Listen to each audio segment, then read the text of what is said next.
Good morning, and thank you once again for having me join you virtually for the IPM Namibia HR conference. I've been introduced already. I'll be talking to us on the topic building trust in the workplace. So, for those of you who are on social media, please feel free to connect with me on my social media handles as you can see them showing up on the screen. I'm going to start the conversation with this quote from Franklin Covey, which says that the simple, often overlooked facts is this: work gets done with and through people. There's nothing more impactful on people, their work, and their performance than trust. And if you look at the conversations that we've had the whole this morning, you will notice that everything has resonated around trust, working with people. And in order for you to work with people, work through people, get work done, that trust needs to exist. Without trust, there's no way you can get your team member, your colleague, to join hands with you to get the work done. Now, trust is the glue that holds teams together.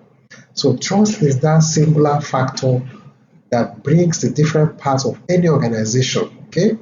Bring them together and then enable them to be able to work together. So this is something that is critical. I'm taking from the previous quote that I shared from Franklin Covey's website. This shows us that without trust, it's difficult for people to work together to achieve things. I used to talk about usually in some sessions, training sessions, I will talk about the story of the Tower of Babel. You recall that story for those of us who know about that Bible story.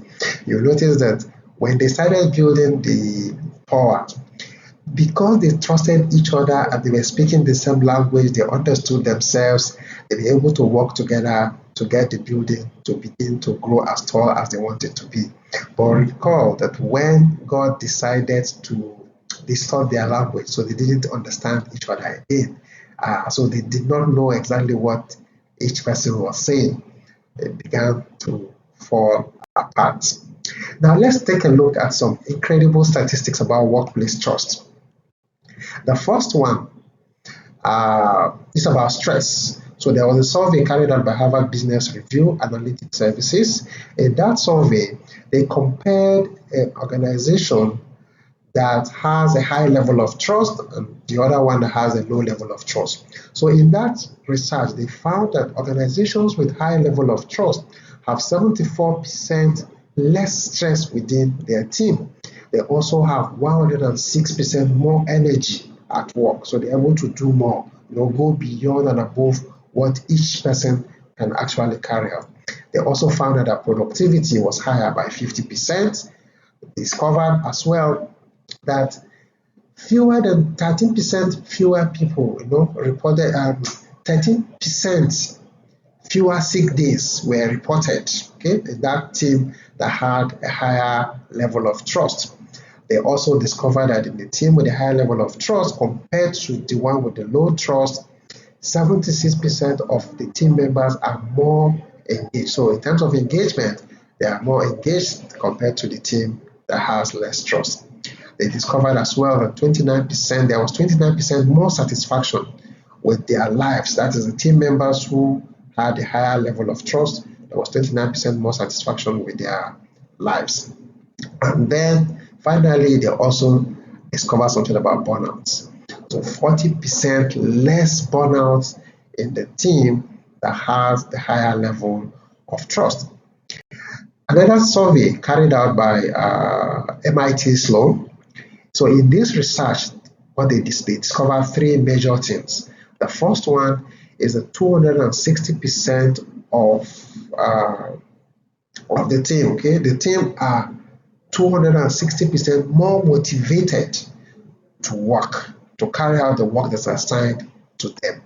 They also discovered that in this team where you have high level of trust, that they have 41% lower rates of absenteeism when you compare them with the team that has a lower level of trust. And finally, they also discovered that when you compare the team that has a high level of trust to that with a low level of trust, you will discover that the team with high level of trust are 50% less likely to look for another job.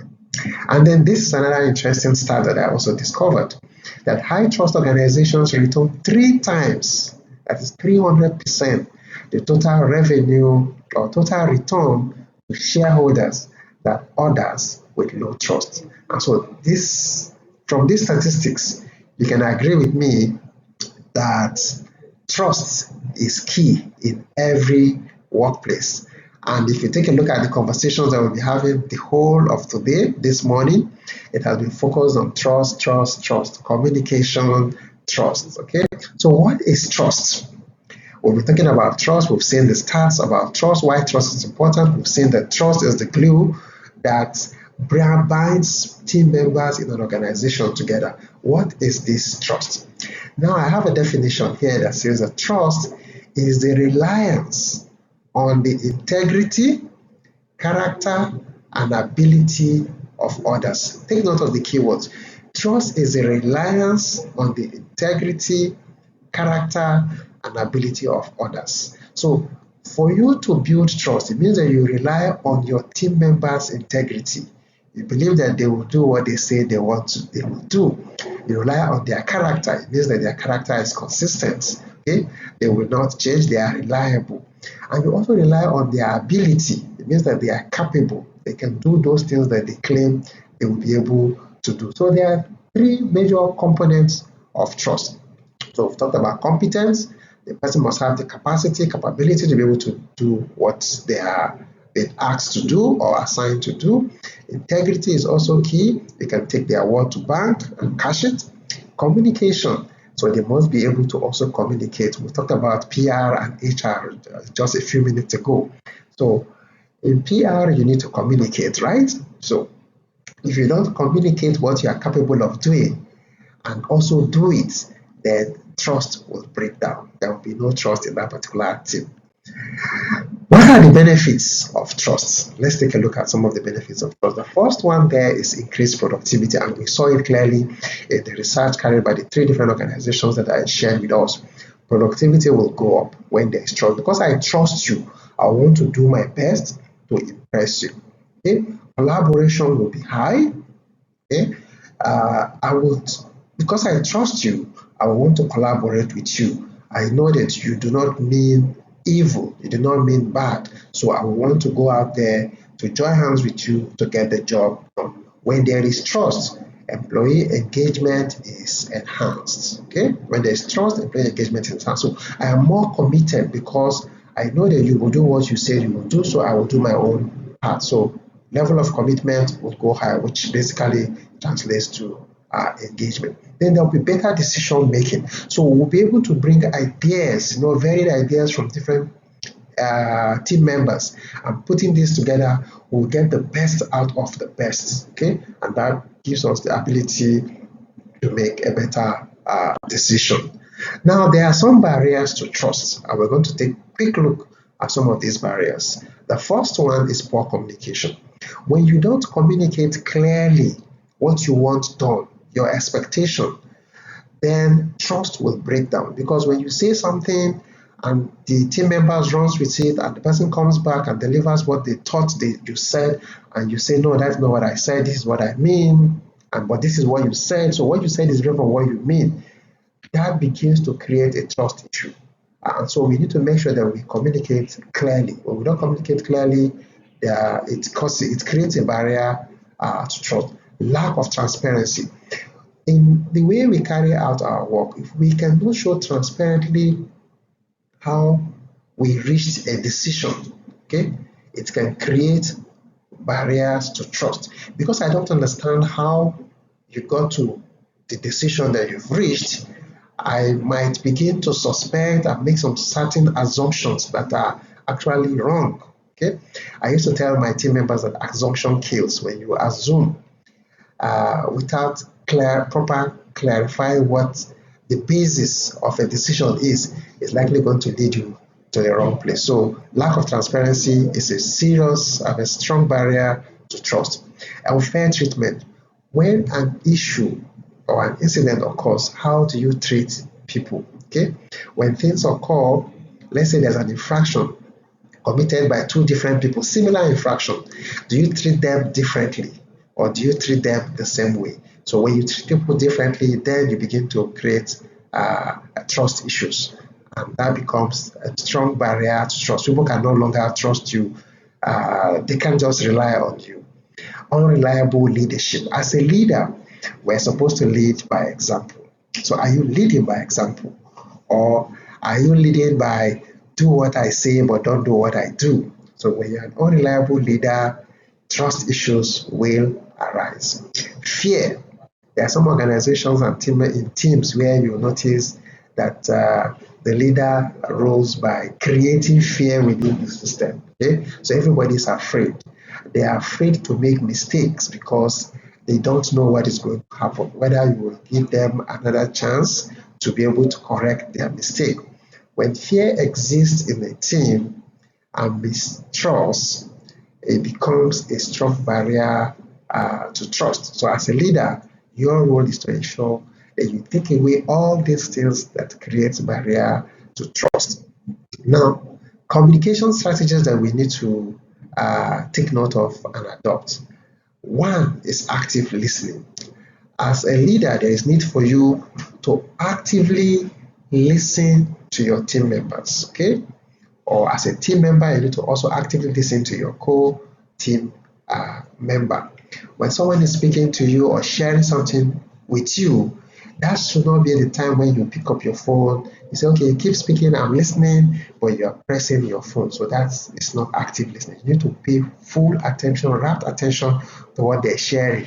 Rephrase, in order to gain proper clarity as to show that you understand and that both of you are on the same page on what they are sharing with you. So active listening is one critical communication strategy that we need to imbibe if we want to build trust within the organization.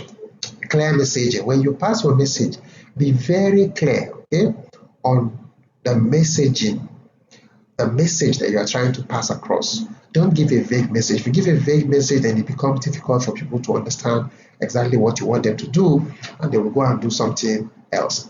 Then provide regular feedback. So when you've assigned a task to a team member, do not wait until the deadline, we've reached the deadline before you provide feedback. From time to time, there's need to do a check-in. So I recall Ika was talking about there's need, to check in, 5 minute check-in once a week. So provide that regular feedback to your team member, check in on what they are doing and share feedback, ensure that they are still on track. Okay. Open door policy. So I think it's Ilka or the moderator that talked about you're an HR manager, you're there to serve the people, but your door is always closed. Keep an open door policy. Let your door be open. Let people know that you are approachable, they can reach out to you, and when they come to you, you will actively listen to them, and then try to attempt to address the challenges or the challenge that they bring to you. Now, the next thing I want to talk about is leading by example. So as leaders, there is need for us to lead by example. How do you lead by example? You need to demonstrate integrity, okay? Be a man or a woman of your word. When you say something, keep to it. Show vulnerability, okay? When people are sharing their story, don't put up that Superman, Superwoman kind of outlook that nothing goes wrong with you, okay? When the people you work with know that you also go through the challenges that they go through, in spite of the level that you occupy within the organization, they will relate very well with you and they will feel, oh, this person is on the same level as me.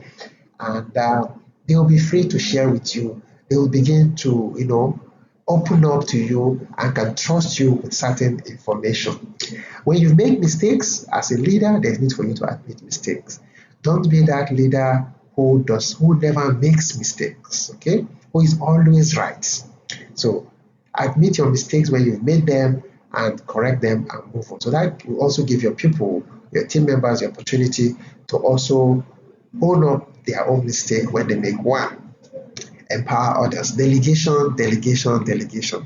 The only way you can improve your team members is by delegating responsibility, tasks to them, okay?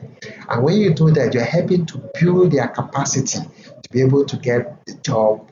So everything should not revolve just only around you. So learn how to delegate and empower your people. When you delegate, you empower them to be able to take certain decisions. And then only refer to you when it's above the level of delegation that you've delegated to them. The other thing I want to talk about is recognition and reward. There is need in order to build trust within the organization. When any team member has done a good job, acknowledge their achievements, okay? Acknowledge their achievements. Celebrate their milestones, okay? The milestones, maybe somebody has been with you for 1 week, 1 month, celebrate them. One quarter, celebrate them. 1 year, celebrate them, okay?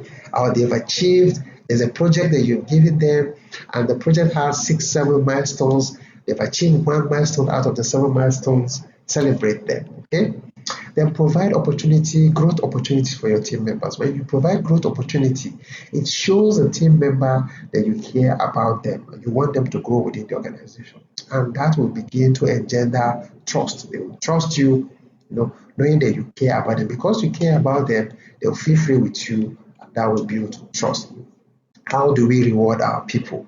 Okay, ensure that in terms of reward, our compensation is fair across board. Might not necessarily be the same, but it should be fair across board. Open communication. Back to open communication again. So there is need for us to foster open communication. And how do you do that? You start by holding regular team meetings. It doesn't mean you need to meet every day, but have regular team meetings, have regular schedules where you know you need to meet maybe once a week, okay? Once every 2 weeks, but ensure that you have that regular team meetings, which gives opportunity for your team members to be able to share their views, you take feedback, and you respond to those feedback. Create a channel where people who are shy to speak or to share can provide anonymous feedback to the activity going on within the organization. And when they provide this feedback, as a leader, there's need for you to ensure that you act on some of these feedback that you get. It will build more confidence, and they will trust the system, and they will be able to share more. So I've talked earlier about transparency in decision making. When we make a decision, let's show transparency, logicality, okay? There should be some sort of logic on how we make decisions or take decisions within the organization or decide on cases. So it gives people confidence that when a certain situation presents itself, you will follow a certain logic to be able to reach a decision. Trust in leadership. So for team members to trust the leadership, the leader has to exhibit a consistent behavior. When team members do not understand how you will behave in a certain situation, it will create that trust crisis. Okay? If you want people, your team members, to trust in your leadership, then you need to behave, in a certain way, and let your behavior be consistent, okay, throughout the period you are with this particular team. Then, as a leader, you need to point the way that we need to go as an organization. So you need to point that way. If you don't point the way clearly, everybody will be running into different directions, and that will not help the organization. So clear vision is critical.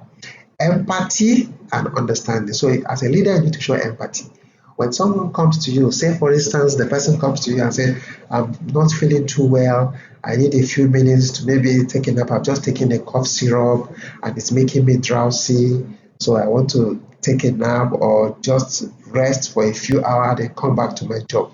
You need to show empathy. Don't say to the person, no, yes, I know you've taken some medication, but it's almost 2 hours to the closing time, so go back to your duty post. That shows lack of empathy. Okay? You're not showing understanding in their situation. And when you have such a situation, such a scenario play out, what you will notice is that the team member will not trust your leadership. Okay, so If you want your team members to trust your leadership, your behavior must be consistent. You must show clear vision as to the direction where you want the team to go. You must show empathy. You must show understanding. Now, let's look at how do we overcome distrust. So let's say, for instance, you come into an organization, you notice that that organization has a very big trust issue. So there are certain steps that you need to take in order to begin to regain the trust back gradually. The first thing is for you to address conflict promptly. When any conflict arises, don't let it fester for a very long time. There's need for you to address that conflict immediately, okay? Foster forgiveness, encourage people to forgive one another and move on. Then you begin to rebuild through small wins, okay? So when there are issues, we try to tackle it immediately. As we overcome it, trust will begin to build. And when you build trust, it is also critical for us, when you build trust, don't expect that trust is going to just remain because, okay, we are trusting each other, it's going to remain. We need to actually carry out some steps in order to sustain this trust. And if we don't carry out these activities, we will not be able to sustain the trust. And some of the activities that we need to ensure are in place to sustain trust. One is that I've talked about consistent behavior. So consistency in the way we lead, consistency in our action, continuous communication, regular feedback and evaluation. These are the key things that you need to ensure, key activities that need to keep going on to ensure that we sustain trust. And then how do we measure trust? Metrics for measuring trust. The first one is employee engagement survey. Employee engagement surveys. Retention rates. When you look at your retention rates, you look at your productivity metrics. This will enable you know whether you are measuring trust or there's trust in that organization or not. Now, there are certain actions that you need to take. So let's look at the action plans. There's need for you, as we close or round up, some of the actions that you need to take after this session is to begin to identify trust building initiatives. What are these trust building initiatives? I'll guide us through what we need to do to identify the trust building initiatives that we need to take, we need to implement as an organization. Then there's need for us to develop a communication strategy. How do you communicate with your people? How do you communicate with the team? How do you communicate across the organization to ensure that you build trust not just within your team but within the organization? You also need to ensure that you put in place a recognition and reward program for the organization, okay? A way whereby you recognize and reward employees across the organization. So there are certain challenges and solutions with regard when you want to build trust. So some of the common challenges that you are likely going to find is that if you are in an organization where trust is completely lacking, you might say, okay, I don't have the time to be able to begin to look at, identify the initiatives that we need to put in place. Or when you actually identify these initiatives that you want to put in place, you notice that some persons within the team are resisting this and say, no, this is me and this is the way I'm going to work. I don't have time for anybody within the organization. I'm just going to do my own thing. Okay. Excuse me. So you need to prioritize trust building. You need to lead by example. When you begin to lead by example, every other person within the organization will begin to follow you. So one good example, or one quick example I'd like to give is, you notice that when you want to ensure that people come to work early, as the leader, when you begin to show up early in the office without saying anything to anyone, the people working with you will begin to notice. And before you know it, they will also begin to show up early because they don't know, maybe by your showing up early, it could be that you are trying to identify those who are coming late to work. So lead by example, display trust, and people will begin to reciprocate trust to you. In conclusion, there's need for us to understand the current state of trust among our employees. And how do you do that? You can do this by deploying or distributing a simple survey. So I'm going to show some of the questions. There are 10 questions that you can ask in a simple survey, and that will help you to measure the state of trust within your organization. So there is need for you to survey how much your employees trust you as an employer. Okay? And some of the questions that you might want to put in that survey could be this: I have positive feelings about the future direction of, put your company name there. I feel like I can honestly express my opinion at company name. I do my job knowing that company name will recognize my work.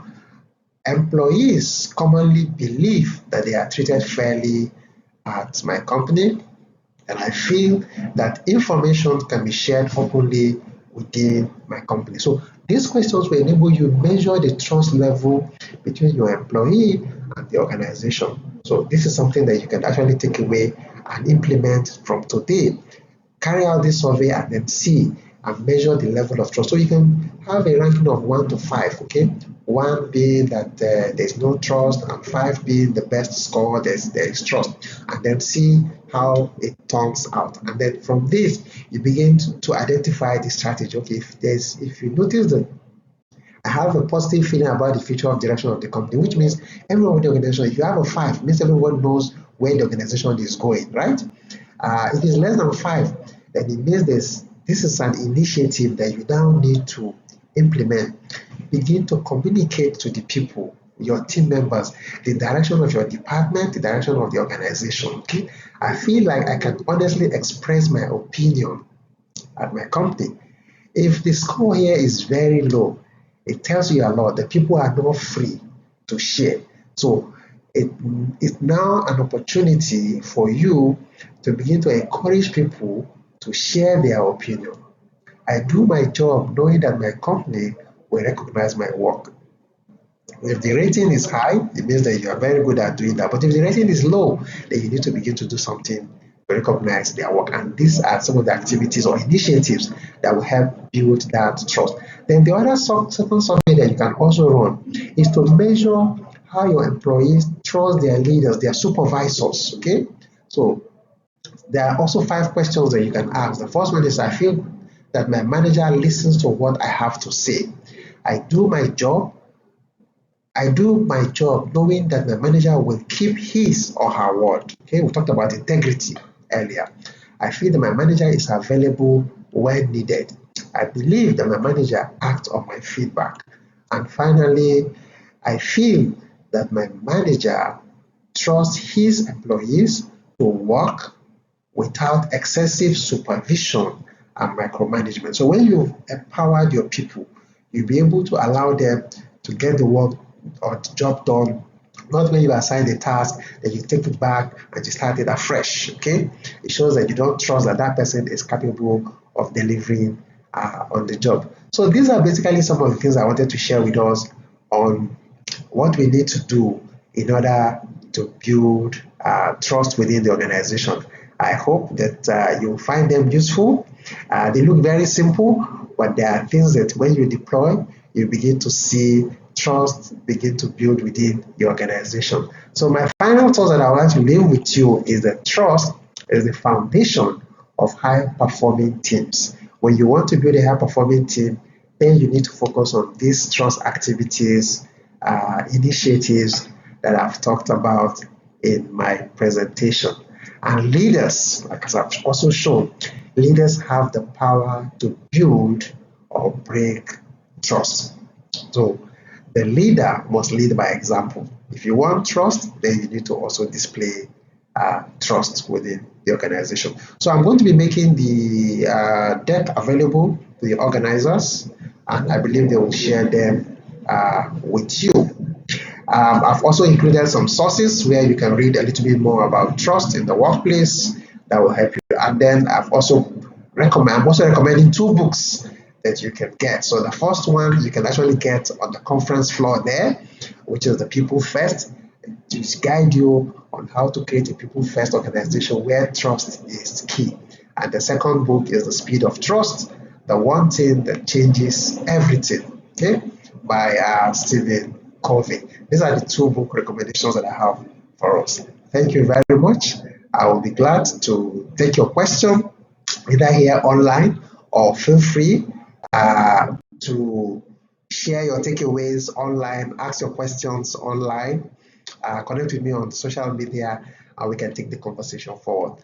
Thank you very much for the time to share with you. So I look forward to being with you physically, maybe in your subsequent conference.